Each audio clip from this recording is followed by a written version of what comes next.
What's up, Sales RXers? Look, with outbound conversion rate benchmarks being as low as 3%, it's no secret that it's really tough right now for a lot of sellers. And if you're an individual contributor or a senior leader in marketing, RevOps, sales, any role that has a revenue related metric that you have to attain, it's time to find a better pipeline channel. So, what's better than selling to someone who doesn't know you or your product? Selling to someone who does. This is where Champify comes in. Champify monitors key contacts at accounts like champions, post-sale sponsors, admins, heavy users, and they enrich that data to detect job changes, determine relevancy for outreach, and then assigns and alerts reps with those newly assigned leads. So if you haven't tried out Champify yet, you need to give it a shot. Stop spinning your wheels with outbound heavy sales motions and start selling to people you've already sold to. You can click the link below in the show description for an extended proof of concept and free data test from the team at Champify. What you'll do is click podcast in the How Did You Hear About Us section. Let them know that the Sales RX podcast sent you so they know who to give the VIP treatment to. Now let's jump into today's episode.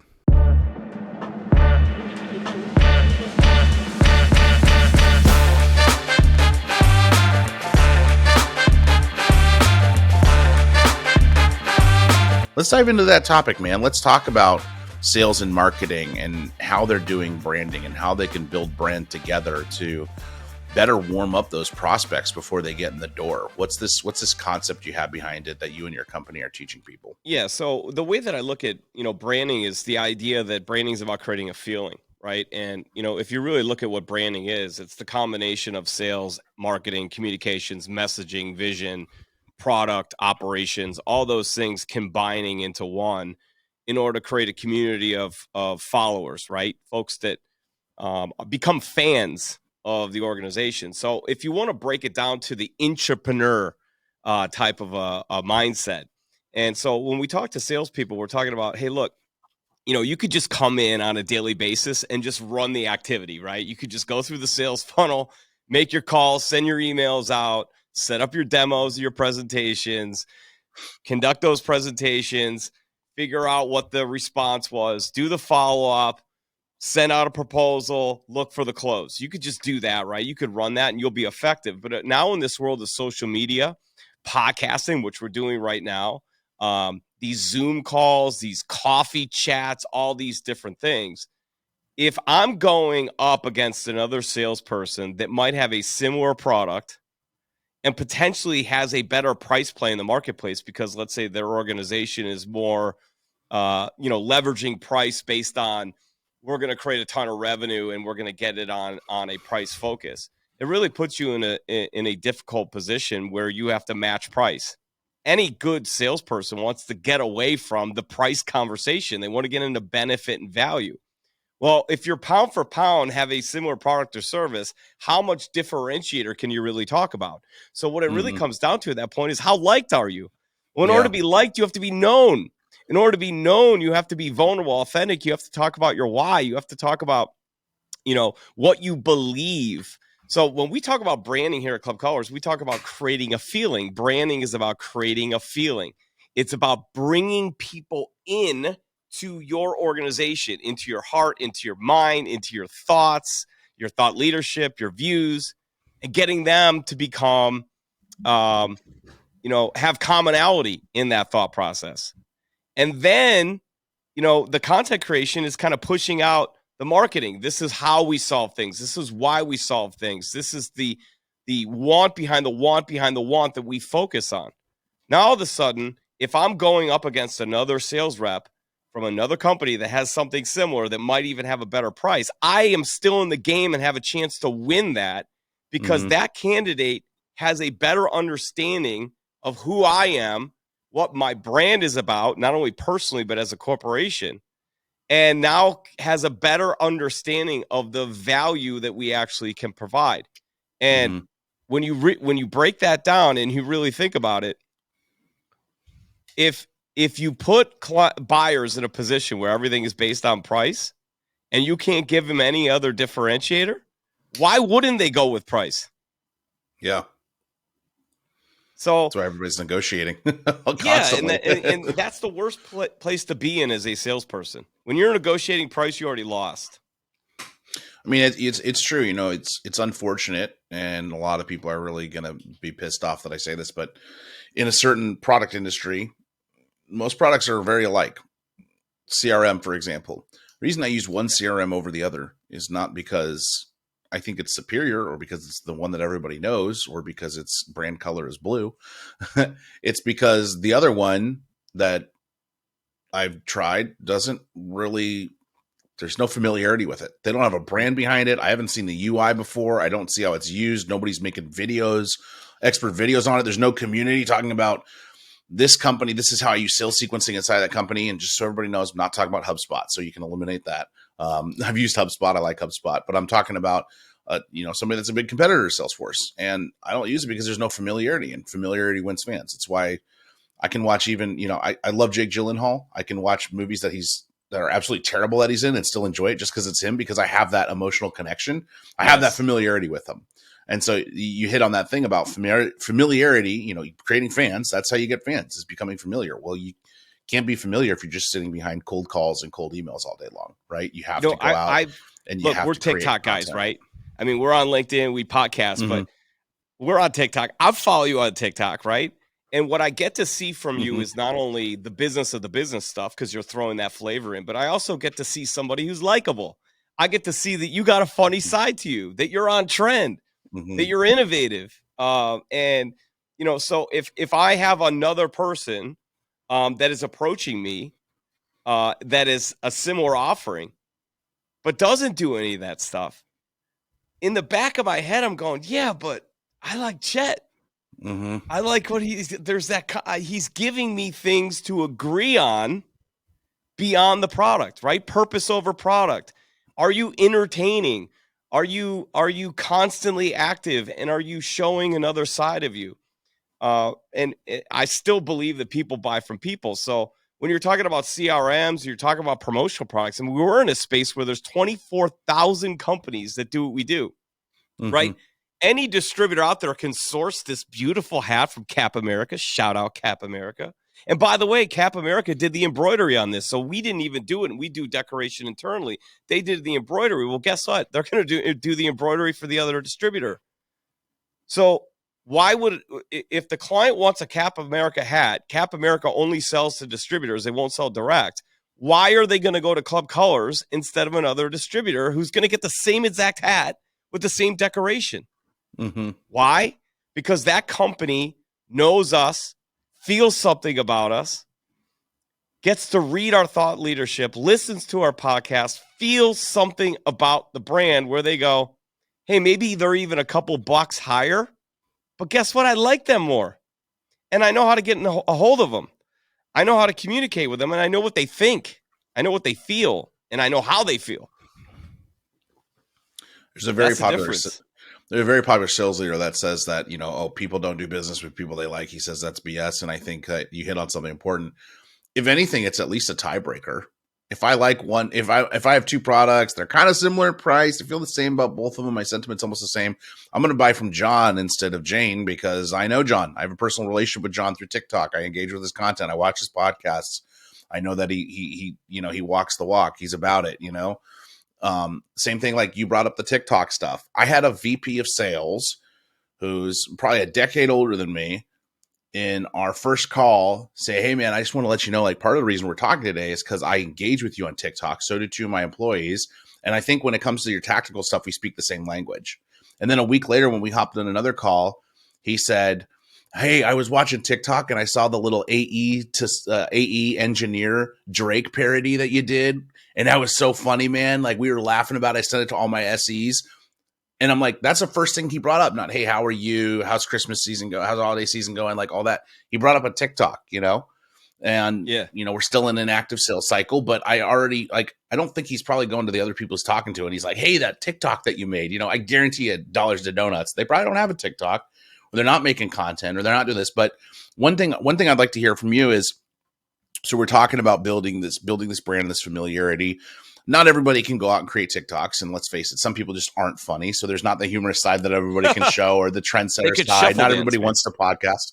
Yeah, right. Not everybody wants to go create a podcast or go try to be a thought leader on LinkedIn. What are some ways the average person who just wants to start doing 10% more than what they've been doing in terms of building brand can build brand and build that connection with their prospects and potential customers? Yeah, absolutely. I mean, the first thing is you don't have to put the pressure on yourself of being a content creator. What you have to do, though, is you have to engage in where the potential buyers are and the folks that are in your book, and they might be creating content. So, first thing I'm going to do is I'm going to follow every single company page that I'm potentially interested in doing business with or that I'm currently doing business with. And I'm going to engage and comment with actual substance on all of their posts. So I'm just going to let them know that I exist and I'm watching and I see them and I'm following them, right? Then I'm going to look at all the potential buyers and I'm going to look at what content they create. And by the way, you go on their profile page, you go to their, you scroll down and you go to their content and you look at all the things they post. And all you got to do is comment on like 6 in a row with like a 3-sentence comment. Oh man, I really love this perspective. Here's my thought on it. Oh, that's great. I really believe that.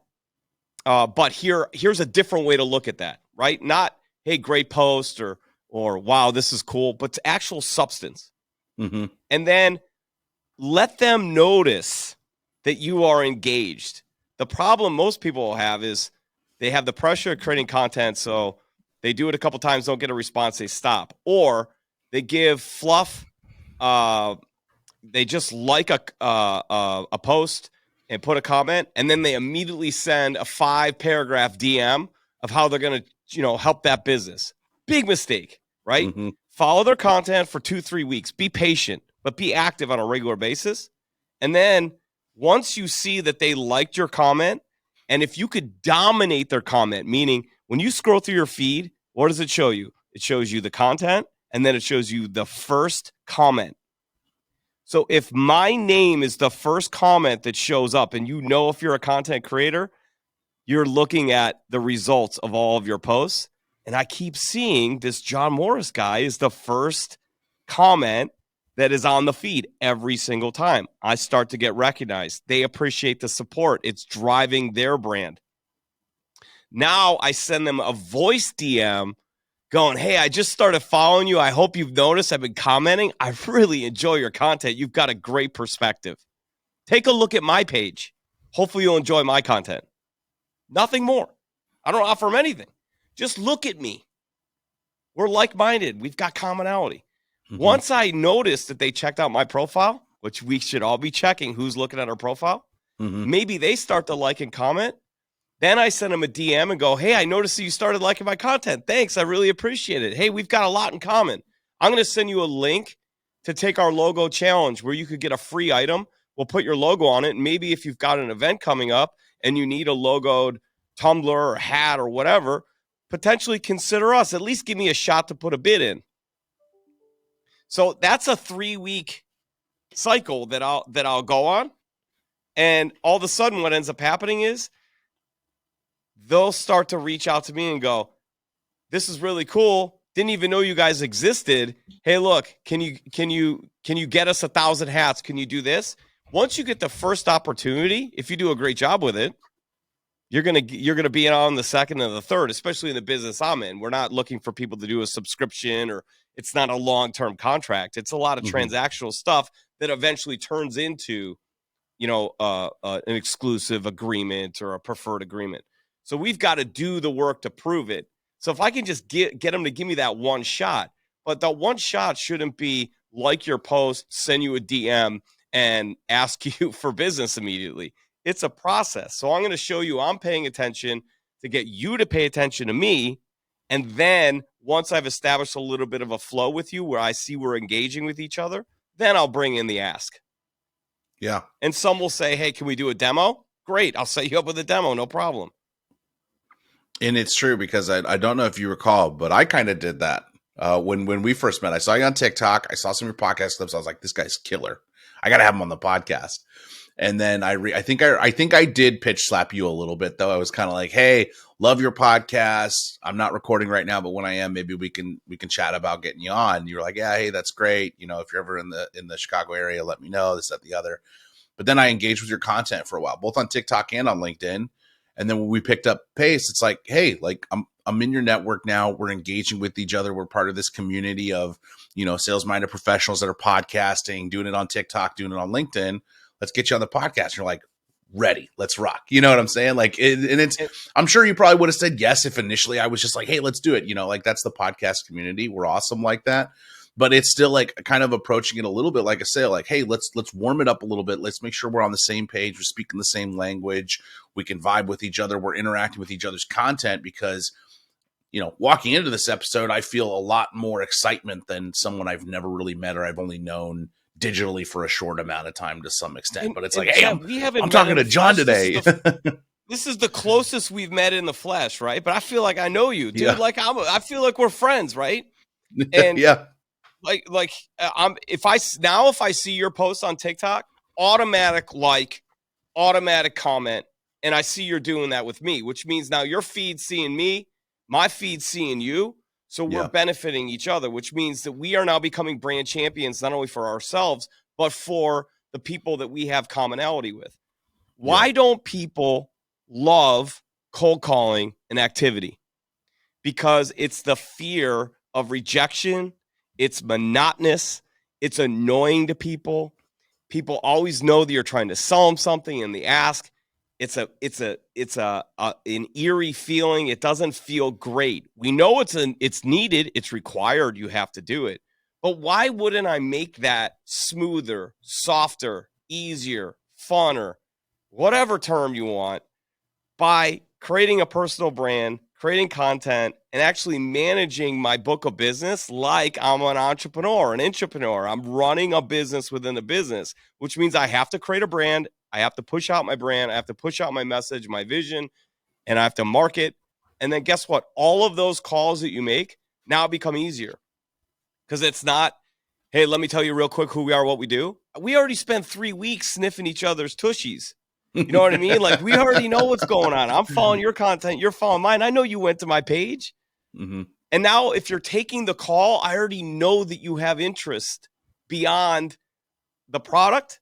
You probably have a challenge that is consistent with what I solve. And you know me, baby. Mm-hmm. I'm not some rando. You know me. So I don't have to break ice for 25 minutes and then run out of time because the client's got to get to the prospect's got to get to the next call.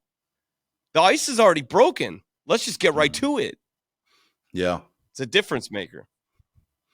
And then I feel like there's also in those calls a different level of respect because, you know, you're here for a certain reason. You know what each other's about. You're not here to waste time. So it's like, unlike those real cold outbound touches where it's like, oh, so we're here on the call today. Let's do all the shit shooting. And then we'll talk incoherently in corporate speak about how I can identify your challenges and potentially get you to do ultimately what I want you to do, which is to evaluate my solution and buy it. You know, it's more like just like, hey, notice what you do. There's relevance here. We know what it's about. You're a likable person. We're into this. Let's have a conversation. Let's make it conversational.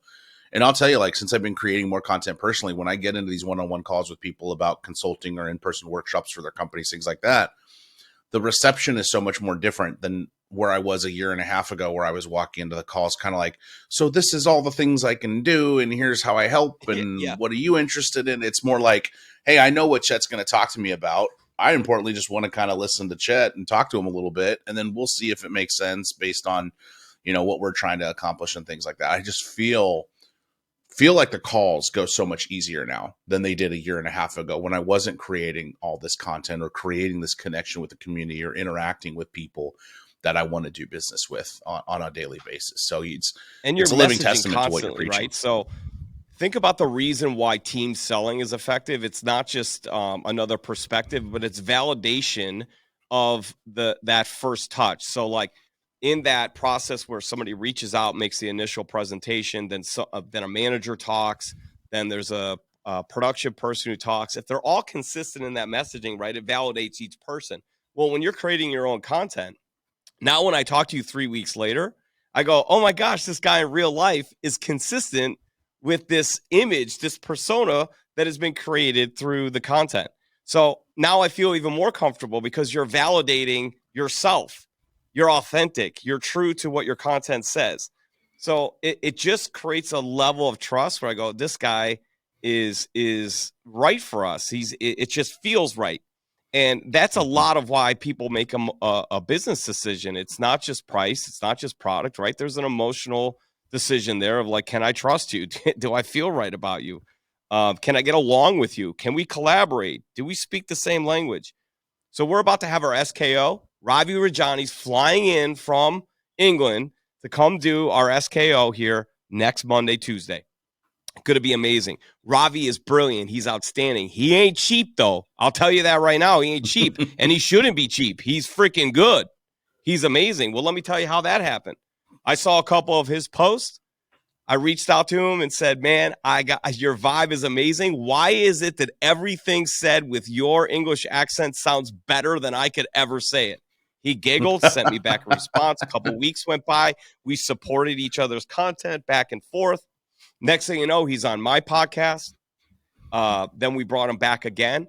All the while, I knew that we were going to have a sales kickoff in 2023. And all the while, Ravi was in my mind because I knew he's like-minded.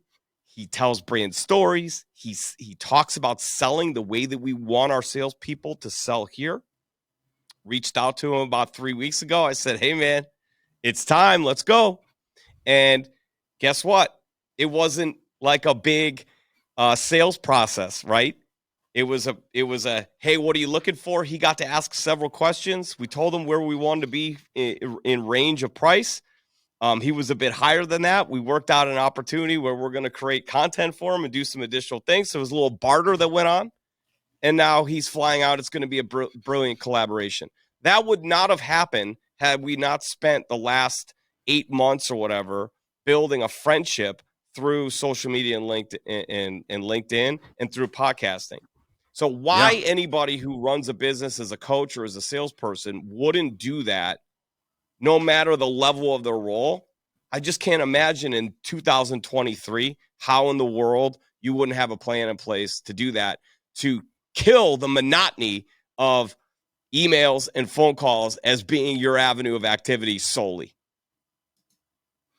Well, you hit on something important there. Salespeople and sales leaders, listen up. You want to know why your deals are taking so fucking long? It's because you're trying to build a relationship once they walk in the door. But in this situation, you know, everybody's like, oh, we're relationship builders. We don't do transactional sales. This, that, the transactional selling as a salesperson is the best way to get revenue and get it done quicker. Who wants to spend 6 months in a deal cycle? I get complex enterprise solutions that has its place. But when we're talking about the majority of what we see so much of right now, point solutions, SMB, mid-market, this is very simple. What it does, what it is. We're not selling cloud network, digital infrastructure security software. Like, we're not talking about those special enterprise use, complex use cases. I'm talking about the fact that you could spend, what John's saying here, 2 to 3 weeks, 4 weeks at most, even maybe more than that. Who cares? Like, but you can do all that relationship building before you come in the door, especially with what you just did. Hey, wasn't this big whole huge sale thing? Came in, we had this discovery call. He asked a couple questions. We asked a couple questions. We went back and forth on a couple things. Case closed. Like, that is like an SKO booked speakers like wet dream to just like Yeah. be able to No, get in there, Robbie's have the happy. Don't get me wrong, conversation. We're baby. sold. Yeah, Robbie's happy. exactly. And but that because of that content creation, he was able to eliminate all that back and forth, that month, 2 month of this relationship building back and forth, hopping on follow up calls, pricing and negotiation, all that kind of crap, because he already had everything done on the front end. He already had the relationship built. He already had you in the community. We were already engaged. And on the same side, like, you equally as much wanted him to be there. So not only as the customer for his product or service, but him being the customer for your product or service and what you were trying to get out of it, which was to get a kick-ass speaker to come in and change the momentum of your sales team walking into 2023. And you were able to do that because of that engagement. So I love this, John. I'm all for brand building and community and engagement and relationship building. I think, like you said, you have to add something above just what your product is, the features and the pricing, because this is how things come down to prices when you don't have that relationship and that emotion behind it. So, Chet, what we're talking about too is you just mentioned like sales managers and team leads going, why the hell is our deals taking so long to get? I'll tell you why. Because you're doing the drip after the demo. You're doing the drip on the marketplace and on prospects after the demo. They already know the price. They already know the bells and whistles. They already know where the holes are. They're shopping you is why. Mm-hmm. You want to get away from being shopped? Drip before the demo. Drip on prospective buyers and clients by supporting their content, by getting into their community and being a champion for their brand. They then pay attention to your brand. That drip is happening before the demo, which makes the demo easier, makes the follow-up not a follow-up of, hey, what do we got to do? We got to drop the price. We got to talk to more people. Screw that follow-up. The follow-up should be like, when do we start? Mm-hmm. Like, what needs to be refined to start tomorrow? Do the drip first. Drip first, then demo. Then the sales cycle condenses significantly, and you're going to win deals faster, and you're going to build a community of people who, by the way, will then post about the experience they had, and they will become an evangelist for your brand, and they'll bring you more leads. Mm-hmm. Oh, I expect to see a bunch of stuff that you and Club Colors post about Ravi when he comes out. I expect to see a ton of content that y'all are going to release on it, dude. Yeah. Oh, you just said something. It's official. You heard it here first. Sales RX, Club Colors collab, drip before the demo t-shirts with an IV bag to associate with the sales doctor. We're going to do it. We're going to launch it. Let's go. I love that. Drip before the demo. It's so true. Right? Yeah. And then you get in this position where it's like, you're negotiating on contract terms and pricing and length of contract, as opposed to like getting understanding of how soon should I be allocating the resources to kick off this project? Yep. You know, what money are you losing by pushing this off? Alex Hermosi said something really cool about, and I'm not a guy to like reiterate a bunch of like really famous guru information, but he did say something that was really interesting when people want to push off, and it resonated with me. But it was like, it's human nature to think that more time will lead to more information. That being said, since I am the expert in this industry, I am really your best source of information, and I want to be as helpful as possible so we can alleviate your problems now and you stop missing out on opportunity for tomorrow, for the promise that it'll lead to more information. So what grounds have we not covered that we need to discuss to have you feel comfortable moving forward? And it's like, that is brilliant, because people do think that, like you said, because they're shopping you. They're shopping you. If you've done the demo and you have a deal that's sitting 35 days after a demo and they already know, they're shopping you, and you're not going to probably win that deal at this point. And it's because more time doesn't lead to more information necessarily. It's correct. You know what it leads to? It leads to less urgency, less emotion, and more objections. Mm-hmm. Like what most buyers are doing is thinking of all the reasons why they shouldn't do it, from the time when you present it to them to the follow-up, and then the next follow-up and the next follow-up. So like, if you could kill all of that before you even get to the demo by speaking into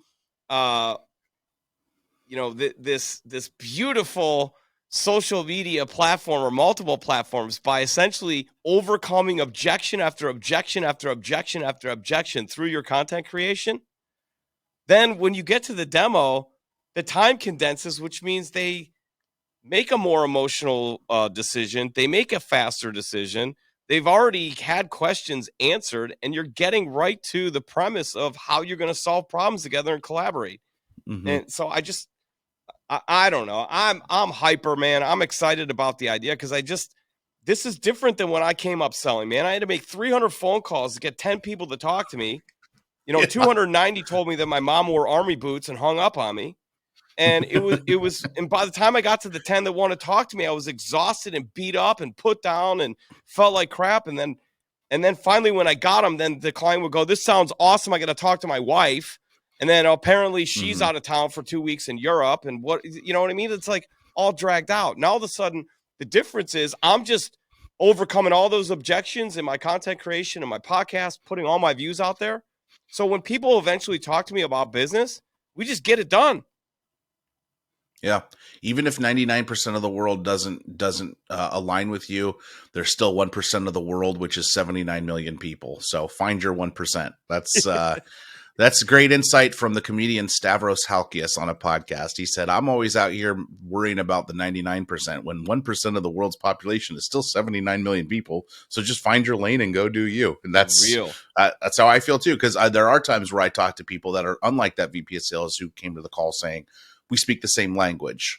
There are people that'll go and go, you know what? I feel like you're kind of destroying the relationship that reps can have with their bosses by teaching them all the dirty laundry of how we manage them. And I'm like, great. Then that means you're an awful person and you like to manipulate your reps. And that's probably why I don't see anybody with more than 9 months of tenure on your team because you keep people from getting promotions, getting paid correctly, and climbing up the ladder when that's ultimately why people aren't loyal to companies as much as they were, because somebody else will give them the opportunity because they're not professionally developed the way they need to be, And so when I speak on the sales advocacy managers, of that, by the way, your budget and your quota is your budget and your quota. It's not your people's. yeah, They got their own stuff, right? So like that whole idea of like we've got to hit our number. There is no our number. That's your number, brother, sister. yeah, Right? They got to do their own thing. They're trying to take care of their family, but salespeople at the same time, like, stop waiting for marketing to get you set up. Stop waiting for the appointment setter to get you set up. Stop waiting for the brand to tell a story for you that makes it easier for you. Like, take that initiative, run your own damn business within the business, build your own brand within the brand, tell the brand story, tell the story of your own individual role, create your own heat in the marketplace, and become known before you're known, so that when you do have to get on a demo and a closing call and a presentation or whatever, it's like you're talking to friends, man. You're not talking to a stranger. I can't yep. tell you how many calls I get on now and people are like, oh my gosh, I feel like I know you before I know you. You know how great that is to talk to a CMO or a marketing manager that we're trying to do business with, and they're like going, oh, I'm a fan of yours. What, really? Cool. Well, that made this easier. I mean, even we had to reschedule because my whole family got sick during the holidays. But, I was telling you, I was like, dude, I'm like super bummed. And if this means that I miss out on recording, like, that sucks. But I hope you can understand. I was like so bummed. And then even today, I was like, man, I feel like I'm walking into a call with a celebrity. Like, I feel like I'm like, show me, teach me, let me learn. So we had our beauty of it. staff meeting this morning, and we go over a Yeah. positive, our priority, and a stuck, right? So my positive for today was like, yeah, I'm on a podcast with Chet Lovegren, and like he gets a ton of views, and he's got like an awesome TikTok. So I'm like telling all the executive staff at Club Colors that I'm getting on with a celebrity today. That was my positive for the day, right? And so like, and that's because you've taken the time to build out a personal brand that ultimately probably wins you the majority of your deals. Yeah. Well, always looking to improve. So I'm not there yet, but yeah, the day will be there when it's almost like, hey, we're only talking to people that want to do business. We're not messing with anything else. But John, I love it. Love the conversation. I'm glad we were able to find the time. Tell people how they can connect with you and connect with Club Colors if they're interested in reaching out. Yeah, so Club Colors, www.clubcolors.com. By the way, you can go on my LinkedIn page and go down to my features. You could take something called the Logo Challenge. It's in the features. I'll send you a free logoed item with your brand logo on it. You can pick a blanket or a cooler or a quarter zip or whatever, and we'll send you one out to prove to you the capabilities that we have, and hopefully that just kind of opens up your heart and mind to give us that one shot, and then we'll earn the next 20. And, follow In the Club podcast on Apple, Spotify, and our Club Colors YouTube page. And Chet's going to be coming on as a guest in 2023. I know it. I said it here first. So, that's how you can get a hold. And we got brand advisors that will walk you through anything that you possibly need that you want to put your company logo on. Anything you can think of, 9 million SKUs. And if you can't think of it, we probably can. That's right. And yeah, hopefully I can make it out to Chi-Town this year. Probably not see a Bulls game the way they're playing, but maybe we'll talk about summer and I'll go see the Cubbies. So, Yeah, we'll go to unless you're a Wrigley, White Sox fan, then I'm sorry. We'll figure it out. I am Maybe a not. crosstown I'm a rivalry. Cubs fan, which has been very difficult. Yeah, yeah. Chicago sports have been pretty difficult since 2016. That's the way I look at it. True story. John, really appreciate you taking the time. Everybody, please go engage with him, Club Colors, and his podcast. We'll have access and links to all the information he just gave in the show notes below, as well as links to the Sales RX community and the Sales Doctrine where you can engage with us further. We appreciate everybody, all of our first-time listeners and repeat listeners and Sales RXers that tuned in today, and we'll catch everybody on the next one. Thanks, John.